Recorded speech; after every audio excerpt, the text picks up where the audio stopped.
Hello, I'm Laurel Marie Hickey. Welcome to What's Blank Got to Do with It. Our What's Blank topic today is what's holiday spending and smart budgeting got to do with it.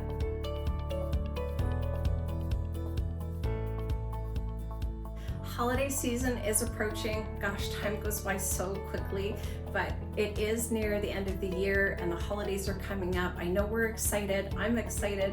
With that, there's always expenses. So I always like to talk to clients around this time of year of some simple strategies to enjoy the holidays without overspending and taking on debt.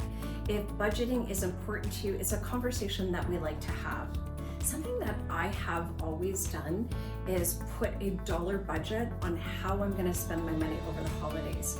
And it is in the form of gifts, experiences, maybe a little bit of self-pampering, but I really will put a number on it.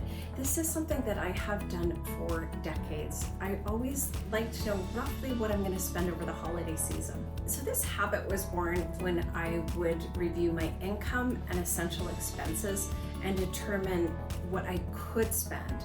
And certainly if it was a necessity or if it was a luxury item. And really I've done it for so many years that I can't stop doing it. So good habits happen that way. You keep doing them and they work and you continue no matter where you're at in life. I always like to break down my budget into categories, into gifts, into travel, into food, and into decoration. And then also I like to have a little bit of a fashion budget in there as well. But those are the categories that I typically will spend money on, and I really like to allocate a number towards each one. I do recommend that you keep track of each purchase. It is wise to look to see if the transaction has matched in your credit card statement or your bank. Sometimes we're moving so quickly, and for example, I recently made a purchase and I just tapped my card, and for whatever reason I just stopped for a second. I said I just need to see the receipt for a second, because in my head the number seemed higher and I had actually been double charged. I had been charged for one product, two costs attached to it, so they charged me double on it. They were lovely, they reversed it right there. But what if I hadn't noticed that for many months to come? It would have been more difficult to approach that vendor. So it does happen. Everyone gets busy, everyone gets excited. So definitely make sure that your tap, your purchase matches what's showing it up in your bag or online. Something that I don't do anymore, but when I was thinking about this topic, I was thinking I should do that again.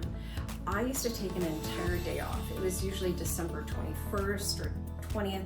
It was midweek, and I would take it as a holiday day, and I would do all of my shopping except for food. I would do all of my gift wrapping. It was my day of experiences, and then the next day I would sort of organize my food, budgeting, and all that sort of thing. But it was just so fun to have a day off to do all of the things that were exciting on creating the experience that I wanted to for over the holidays.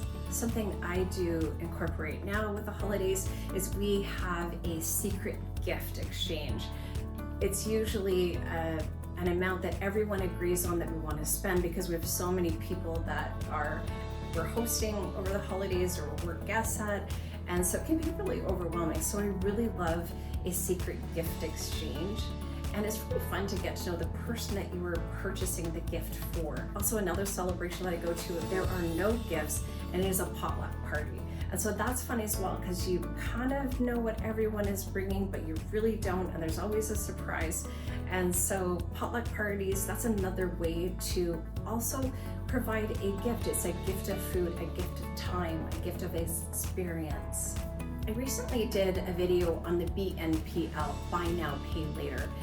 And certainly you will see a lot of that over the holidays.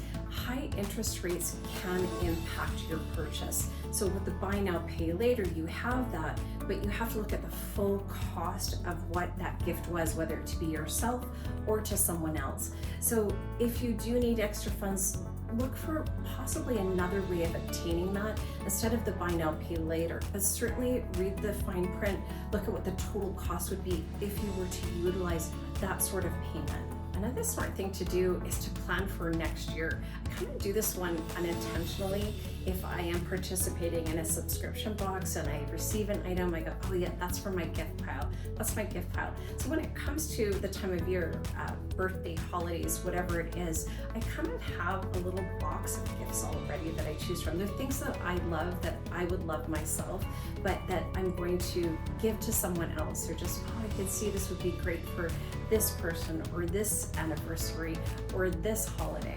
So I always have a few gifts on hand. It's always smart to have that. Something certainly that you can do is start to create a savings account for experiences, for holidays, for travel, for planning.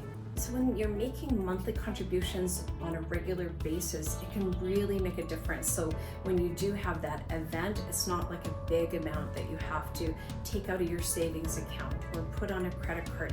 You've allocated for it over time. The holidays are about joy, they're about connection, they're not about financial stress. If you are feeling financially stressed, please do reach out to me. I have some amazing tools in my toolbox, things that I can help you out with. As always, please feel free to reach out to me anytime. I'm Laurel Marie Hickey. I'm a Senior Portfolio Manager, Senior Wealth Advisor with Wellington Altus Private Wealth.